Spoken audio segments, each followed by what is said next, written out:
Martha and the Muffins foi uma banda canadense de synth pop e new wave que surgiu aí, né, entre os anos 70 e 80, né? A formação original foi fundada em 1977, quando David Miller pediu aí ao seu colega, o Mark Gaine, né, ambos estudantes da Ontario College of Art. Miller ainda recrutou para a banda Martha Johnson, né, para tocar teclado, e a Martha Johnson ainda trouxe seu amigo aí do ensino médio, Carl Finkel, para tocar baixo. E o irmão de Gaine, Tim Gaine, foi chamado então para fazer a bateria do grupo, né? Com Miller e Mark Gaine como guitarristas e Johnson como vocalista, essa foi a formação aí da banda que estreou no Halloween de Ontario College of Art em 1977.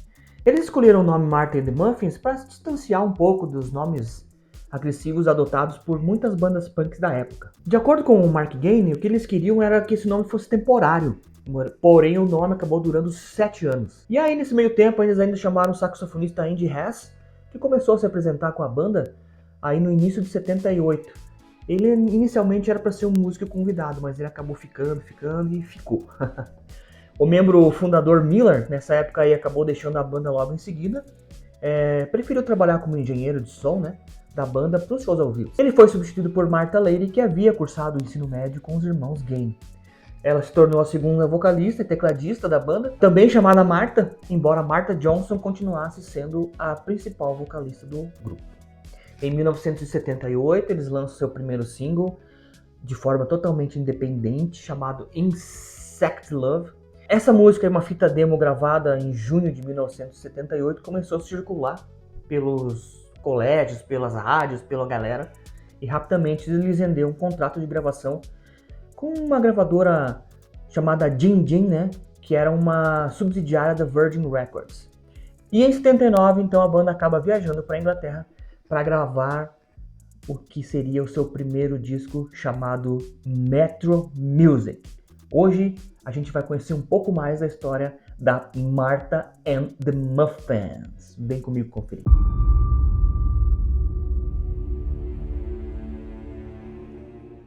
Fala pessoal, aqui é o Brody. Olha, aproveitando aí que na semana passada a repercussão desse vídeo aqui, ó, do Júlio Ettore, quando a gente falou da Legião Urbana, né, também Legionários do Havaí, mas principalmente Legião Urbana tem dado bons resultados e a galera tem curtido, enfim, né, e também aqui embaixo na descrição do link, quando o pessoal da Prisioneiros do Rock falou sobre os 30 anos aí do Automatic for the People do R.E.M., o que eu fiz, cara? Pensei, vou continuar na vibe.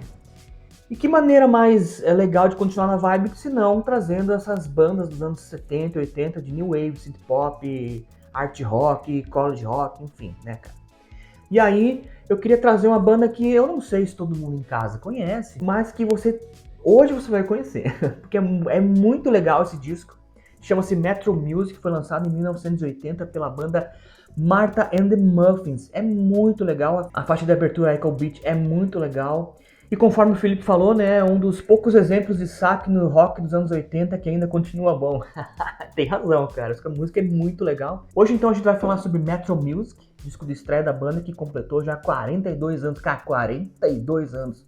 E aí, cara, a banda passou de uma das bandas emergentes de New Wave aí de Toronto, quando eles assinaram com a Virgin Records, foi parar no topo das paradas, assim, tipo, da noite pro dia, sabe?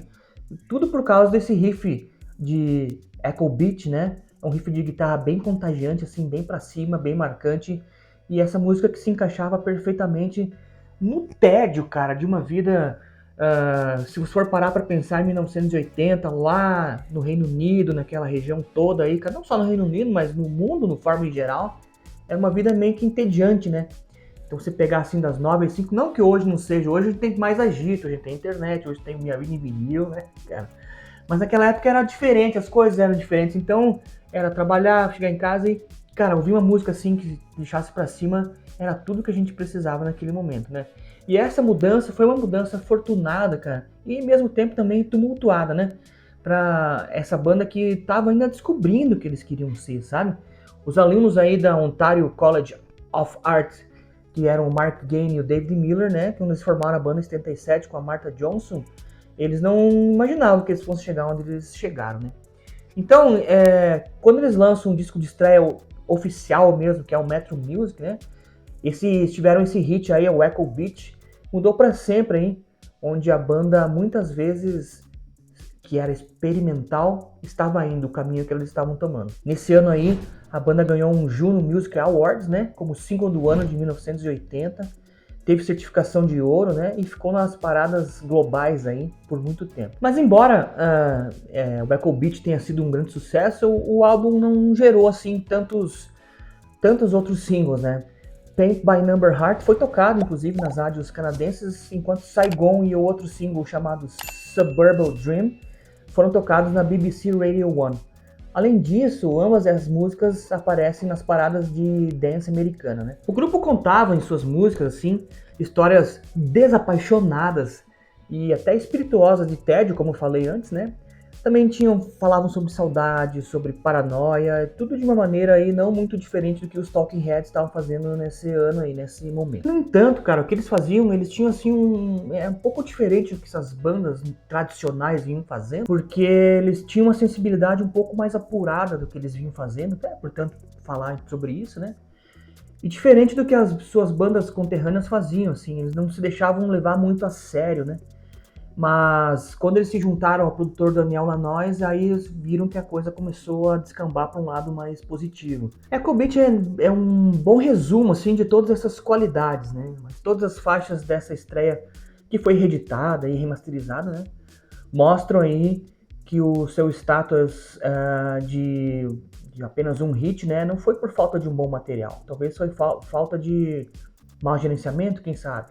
A fórmula é bastante consistente, né? Por todo o disco, né? Você consegue ver ritmos tensos, como a bateria de gain, né? Figuras de guitarras mínimas, muito bem tocadas. A gente pode falar assim que é um power pop mais moderno, né? Johnson cantava aí de uma forma diferente, um pouco distante, enquanto a Martha Lady, né? Vai para uma abordagem um pouco mais emotiva. Aí. Você pode ver quando ela canta Hide and Seek e Revenge. Então os resultados são bem diferentes entre si. É uma miscelânea, né, cara? Mas o disco é muito legal. Mas acima de tudo isso, cara, os Muffins, eles tinham boas músicas, né? Como eu falei, ó, Paint by Number Heart, Indecision, né? Enquanto Sinking Land, hein, tem muita experimentação ambiental, né? O Metro Music é um grande disco, cara, em partes aí pelas pretensões e angústias que afligiam aí o pessoal durante muito tempo, né, e também de seus contemporâneos, hein. Echo Beat seguramente é a música mais famosa da banda, né, no 83 eles ainda acabam mudando o nome, né, por conta de algumas desavenças, não era mais Martin and the Muffins, mas M&M, e há um orgulho, assim, o pessoal do Canadá gosta muito deles, porque eles acabaram chegando ainda no top 10 do Reino Unido, né, cara. Se você for parar pra pensar, o riff dessa música tem bem meio parecido com o que o Andy Summers aí fazia, né, cara, no The Police. O maior sucesso da banda não foi esse disco de estreia, né, mas foi o Black Station, White Stations de 1984. Chegou aí ao segundo lugar na parada dance americana, né, ainda apenas superado pelo When Doves Cry do Prince. E ainda em 2021, os membros fundadores, a Martha Johnson e o Mark Gain, lançaram o álbum Marthology and Outtakes. Eles foram bem a fundo aí nos seus arquivos e na história de 45 anos da banda, né? Trouxeram singles raros, lados B, faixas inéditas e a versão de 30 anos na época que eles lançaram, né? Em 2021, do clássico Echo Beat. E esse disco eu descobri assim meio que por acaso. Eu realmente não conhecia a banda, né? Então, a partir dessas conversas que tivemos aí, eu comecei a pesquisar assim e apareceu pra mim aí de uma maneira bem inusitada, deitado na rede, um sábado à tarde, comecei a escutar e quando eu vi Echo Beat, cara, eu falei, caramba, que música legal. E aí eu fui pesquisar mais e vi, né, que a banda tem muitas influências, né, cara, tem muitas bandas parecidas. Inclusive, se você for pesquisar algumas bandas parecidas, né, no próprio Spotify ou, enfim, onde seja, você vai ver que tem a Japan, que foi uma banda bem conhecida, Missing Persons, né, tem também The Associates. Enfim, cara, algumas bandas como Pete Shelley, The Vapors, né? Que são bandas parecidas com o que eles faziam aí. Mas a banda é legal, cara, não só por isso, porque tem todos os elementos que viriam compor o que a gente foi ouvindo como rock nacional nos anos 80, né? Principalmente o que a Legião Urbana fez nos primeiros discos ali, né? No primeiro e no segundo, principalmente no segundo. Então você vê assim um baixo bem pulsante, bem marcante, né? Cara, um teclado que não é muito firulento, né? que é coisas que o Renato Russo gostava de fazer muito, que é só uma notinha ou duas, enfim. Mas a grande diferença aqui eram as vocalistas mulheres, né, e o saxofonista aí que faziam inserções muito legais. Os riffs de guitarra muito bem executados e uma bateria, cara, com um timbre de bateria muito legal, que lembrava, cara, é aquele bateria clássica dos anos 80, né? E é muito interessante, cara, quando a gente descobre as coisas assim e a gente vai se dando conta que uma coisa leva a outra. Então, cara, se você ouvir agora, parar nesse momento e ouvir a primeira música, Echo Beat, né, você vai ver que tem muita coisa aí. Acredito, eu posso estar falando uma bobagem muito grande, né, mas eu tenho essa impressão que o pessoal da Legião Urbana se inspirava muito nessa banda aí, ou se inspirou em algum momento nessa banda aí, para ficar mais bem descrito, né? Porque talvez até os produtores da banda em algum momento devem ter ouvido, porque são muitos timbres parecidos. A música soa muito legal, música pra cima, apesar de ser em alguns momentos até melancólica, assim, né? Tediosa e, enfim, com esses paradigmas todos, mas a música, assim, no geral, é uma música feita para se divertir, uma música feita para dançar. E, cara, o disco completou já 42 anos agora, né? Tenho a impressão também, ouvindo assim, essa parte do Echo Beat, cara, que eu acho que o começo da banda do R.E.M., eles também devam ter ouvido esse disco da Martha and the Muffins, o Metro Music, que é o som como o New Wave tinha que ser tocado, que eu falei, guitarra, baixo, teclados e um sax opcional aí na época, né? Então, além dessas bandas que eu citei ali, Zeppelin e tudo mais, quem fazia sons assim, ó, quem conhecia já o Attractions, o B-52s, né, ou então os The Cars, né, isso aí foram clássicos dos anos 80 e a Martha and the Muffins estava nesse voo todo. E apesar da banda não ter todo o sucesso, né, talvez assim que merecesse, teve só um single assim que foi espetacular, eles mantiveram assim uma consistência, né? E entre idas e vindas aí acabaram relançando aí no ano passado aí, em 2021, um álbum de outtakes que tinha muita coisa legal. Então a banda é cultuada no meio e se você não conhece, você tem que conhecer, cara, porque a banda é muito legal. Mas se você é aquele fã que conhecia e tudo mais, já deixa seu comentário aqui embaixo pra mim, né? Aproveita também, já faz a sua inscrição no canal, né? Deixa seu like no vídeo. E comenta aí embaixo, cara, o que você achou, se você ouviu o som, né, o que você achou da Martha and the Muffins. Realmente tem isso aí. Foi uma banda que o R.E.M. chupou algumas coisas, que o Legião chupou algumas coisas. Então é isso, cara. Ainda levado sobre essa onda oitentista, quis trazer pra vocês aí isso. Tem muito material, muito pouco material na internet sobre eles, né? Então a pesquisa pode ter ficado um pouco vaga.